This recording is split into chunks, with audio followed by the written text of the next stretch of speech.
Hello students, I am Leena Rathi and today we are going to start a new topic in physics. जब भी हम कोई नया topic start करते हैं हमारे मन में पहले ये सवाल आता होगा कि यार एक और नया टॉपिक या इसका क्या रिलेवेंस है हमारे डे टू डे लाइफ में। तो यस, मैं आज के टॉपिक के लिए तो गारंटी दे सकती हूँ कि आपके लाइफ में इसका रिलेवेंस है। कहीं ना कहीं आपने इस टॉपिक को देखा होगा लेकिन नोटिस किया होगा, नॉट श्योर।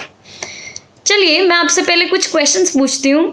क्या कभी आपने सीलिंग फैन के मोशन को ऑब्जर्व किया है, या फिर रोड्स पे मूविंग कार्स के व्हील्स को ऑब्जर्व किया है, या आपके बेडरूम में जो क्लॉक लगा है उसके आर हैंड या सेकेंड हैंड के मोशन को ऑब्जर्व किया है। मैं आपसे पूछती हूँ इन तीनों में कॉमन क्या है, तो आप बताएंगे मैम ये तीनों सर्कुलर मोशन करते हैं। मैं भी बोलूंगी यस, आज का टॉपिक भी वही है, circular motion, but with an adjective, and that adjective is uniform circular motion. पहले हम इस यूनिफॉर्म सर्कुलर मोशन के डिटेल में चलते हैं। Our today's topic is uniform circular motion. Let's break it into its constituent words. Motion का मतलब होता है moving object. Circular का मतलब if the path is circular, and uniform circular motion मतलब the object is moving with constant speed. So I would define uniform circular motion as when an object moves with a constant speed in a circular path of radius r, then it is said to be in uniform circular motion. At every point of the circular motion, its displacement is tangential, and we know that velocity acts in the direction of displacement. So instantaneous velocity is also tangential, as we can see from the diagram. So अगर मैं किसी एक point पे कोई object को छोड़ दूं तो it will move in the direction of the tangent. Since the direction of velocity keeps changing at every single point, we can also say that the motion is accelerated. Now so we can conclude that uniform circular motion is an accelerated motion.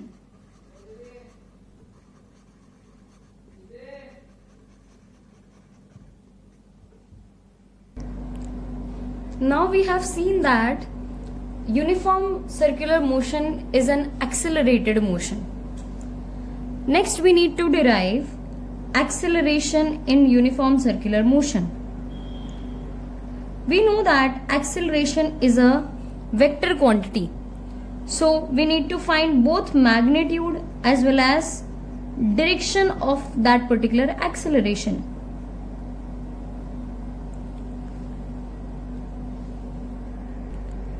To derive centripetal acceleration, we need to consider a point-sized object moving in a circle with center O and radius r with uniform speed v.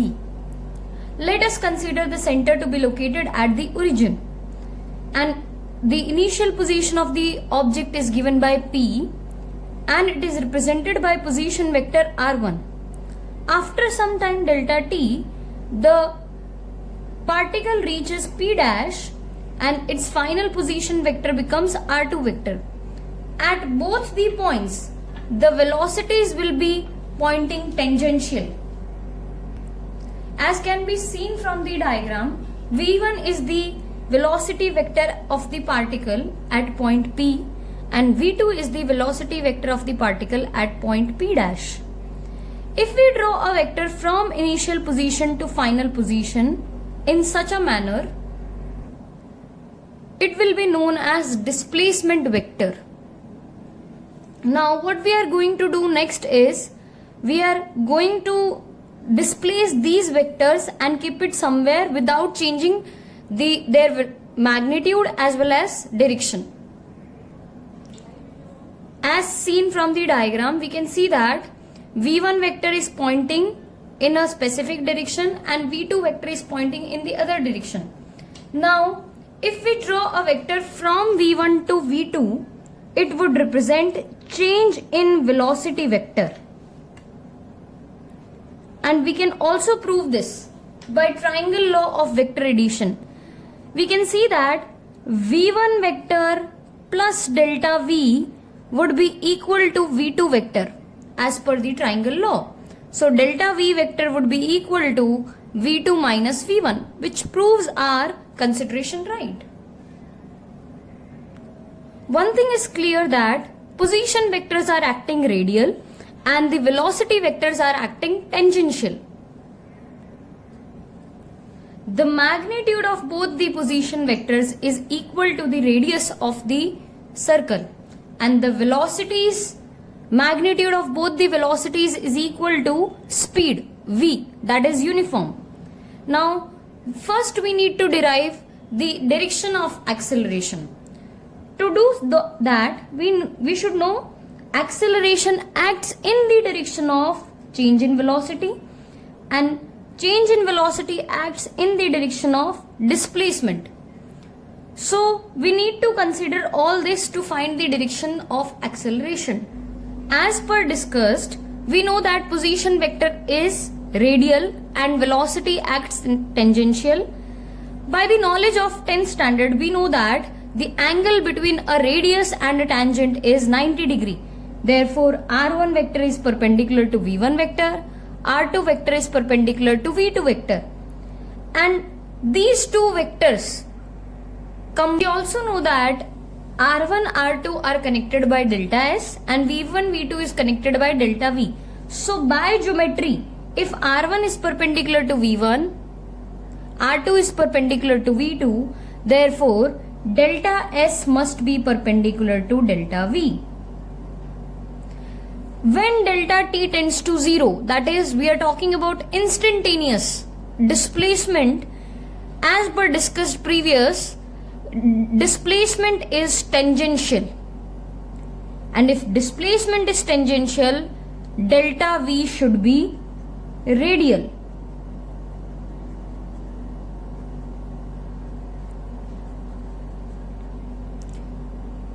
From the second diagram, that is this particular diagram, we can see that delta V is acting radially inwards. So we can also write this as delta V is radially inwards. And we know that acceleration is parallel to delta V vector. So acceleration is also radially inwards.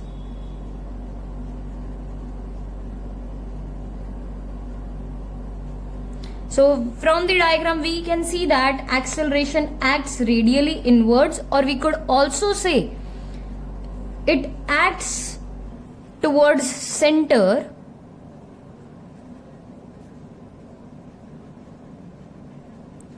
So this acceleration is named as centripetal acceleration, where centri means center and petal means towards.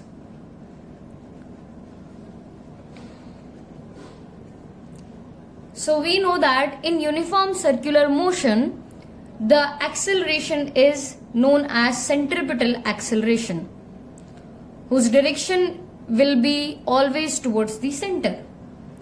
Now let's derive the magnitude of acceleration. To derive the magnitude, let us consider two triangles OPP dash and triangle ABC. As per both the diagrams, we can see that R1 and R2 are both equal, that is equal to the radius. And V1 and V2 are both equal, that is equal to the uniform speed. So, in triangle ABC and triangle OPP dash, R1 by R2 is equal to R1 by V1 is equal to R2 by V2, which is equal to R by V. Since the ratio of two sides of two different triangles are same, we can conclude that triangle ABC is similar to triangle OPP dash. And if it is similar, we can also say that r by v, which is the ratio of the two sides, is equal to the ratio of the third side as well. It is equal to delta s by delta v. From here we can write delta v as delta s v by r. Now we know that instantaneous acceleration is given by limit delta t tending to 0 delta v by delta t. So limit delta t tending to 0, substituting the value of delta v from equation number 1, we would get v delta s by r delta t. Now this particular part, limit delta t tending to 0 delta s by delta t combined, is known as instantaneous velocity, which could be written as v into v by r. So the magnitude of centripetal acceleration would be equal to v square by r. Hence the final conclusion which we can give here is the magnitude of centripetal acceleration is v square by r and its direction is towards the center, that is radially inwards. Some important points which we need to remember for uniform circular motion, that is the speed of the object would remain constant, instantaneous displacement and instantaneous velocity are tangential at every point of the uniform circular motion, and uniform circular motion is an accelerated motion whose acceleration acts towards the center and is known as centripetal acceleration. We need to learn some other terms with respect to uniform circular motion. The three terms which we are going to learn is angular displacement, angular velocity and angular acceleration. The angular displacement is defined as the angle swept by initial position vector and the final position vector, delta theta. Its SI unit would be radians because it is angle, and dimensions would be none. It is a dimensionless quantity, m0, l0, t0.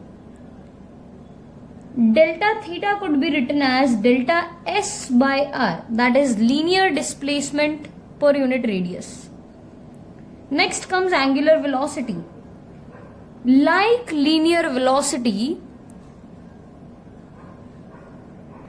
is defined as the rate of change of displacement with respect to time. Angular velocity is defined as rate of change of angular displacement with respect to time. Its SI unit would be radian per second and its dimensions would be t raised to minus 1. Next, coming to angular acceleration. Angular acceleration is defined as rate of change of angular velocity with respect to time. Its SI unit would be radian per second square and its dimensions would be t raised to minus 2. Next, we need to write the relations between theta and s, that is angular velocity and angular displacement and linear displacement. Angular displacement and linear displacement, the relation we have already seen is theta is equal to s by r. Omega and v. Omega can be written as delta theta by delta t. From the above equation, I can write this as delta s by r delta t. And we know that delta s by r, delta t is nothing but v. So omega is equal to v by r or v is equal to omega r. This is the relationship between omega and v. Next is relation between alpha and a. So we know that alpha is equal to delta omega by delta t, or we could also write it as delta v by r delta t, or we could write this as a by r because delta v by delta t is a by r. Now a is equal to alpha into r.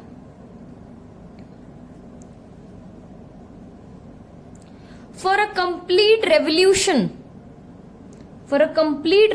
of the circle,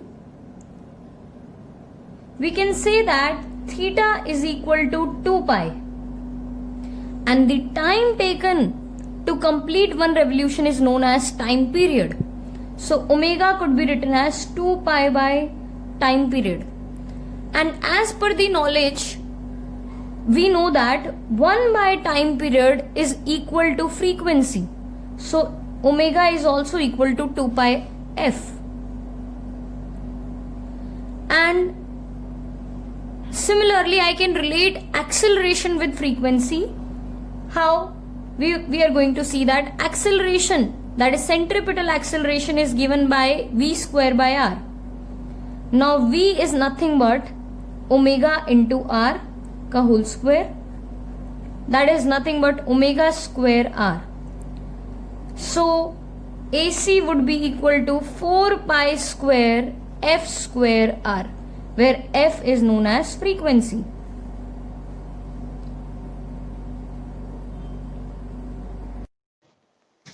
uniform circular motion के पीछे का physics हमने पूरा पढ़ लिया अभी, लेकिन अब आप मुझसे पूछोगे मैम पढ़ा क्यों, तो मैं बोलूंगी बेटा मार्क्स लाने के लिए। लेकिन दूसरा रीजन भी है मेरे पास कि हमारे डे टू डे लाइफ में बहुत सारे एग्जाम्पल्स ऐसे होंगे जो यूनिफॉर्म सर्कुलर मोशन में बेस्ड हैं। मैंने तो आज के वीडियो में सिर्फ 3 बताए हैं, बाकी मैं आप पे छोड़ती हूँ। आप लोगों को यूनिफॉर्म सर्कुलर मोशन के एग्जाम्पल्स ढूंढ कर लेकर आ रहे हैं और नीचे कमेंट बॉक्स में लिखने हैं। Please go and find examples on uniform circular motion. Thank you for watching today's video. अगर आपको ये वीडियो पसंद आया हो तो प्लीज़ लाइक कीजिए, और अगर अभी तक आपने हमारे चैनल को सब्सक्राइब नहीं किया है तो प्लीज़ सब्सक्राइब कीजिए, और अगर आपको लगता है आपके फ्रेंड्स इससे हेल्प ले सकते हैं तो प्लीज़ उनके साथ शेयर भी कीजिए।